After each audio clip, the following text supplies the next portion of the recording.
But Israel has a PhD in deception, because it's Dajjal at the back of this, the mastermind.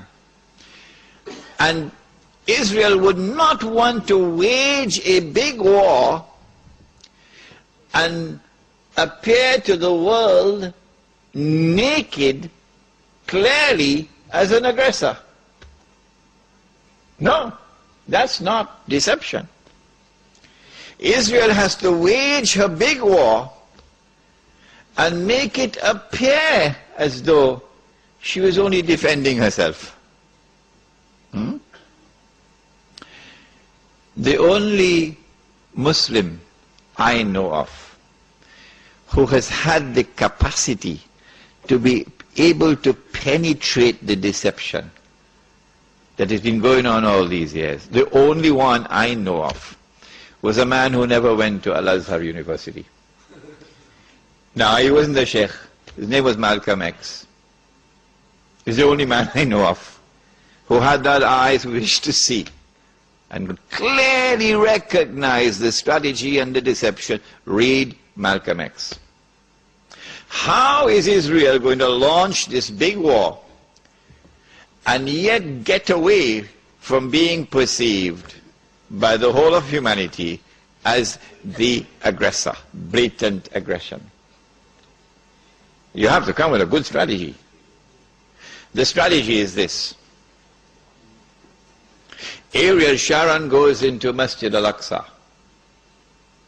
with 1,000 Israeli military with him, with their shoes on, with the full knowledge that this calculated act of extreme provocation must have a response, a fiery response. And as the flames of the new intifada emerge, you must keep it burning by committing upon the Palestinian people more and more atrocities that drive them into a greater and greater rage. This is planning, this is strategy, this is not happening by accident.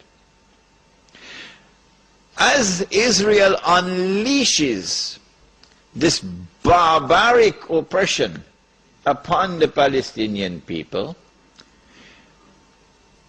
you must have a television station which you plant amongst them, which will cover this, that your Egyptian television would not cover, and your Jordanian government would not allow on Jordanian television, so you create something called Al Jazeera. And the Arab masses believe Al Jazeera is their station. This is the only place in the world we can get authentic information, Al Jazeera. So Al Jazeera is now used to portray all the atrocities. And so around the Arab world, the masses only have to tune into Al Jazeera and they know what's happening. And so the Arab masses become more and more angry. More impending scenario in which, like the domino effect, governments around the world of Islam, they will claim, are now going to fall. And the world of Islam is rising up now. And one-eyed Muslims, of course, are going to believe it. The world of Islam is now going to rise up and all these governments are going to be swept away. And authentic governments representing the Muslim masses will now emerge. And therefore the Jews are going to have their throats cut. This is going to be the most dangerous moment in the entire life of the world of Jews. The media will portray it. If we don't do something, we will all be slaughtered by these Muslim fanatics. Yeah? I tell you, this will be drama worthy of Hollywood when it comes. They must be hating me now for revealing their secrets.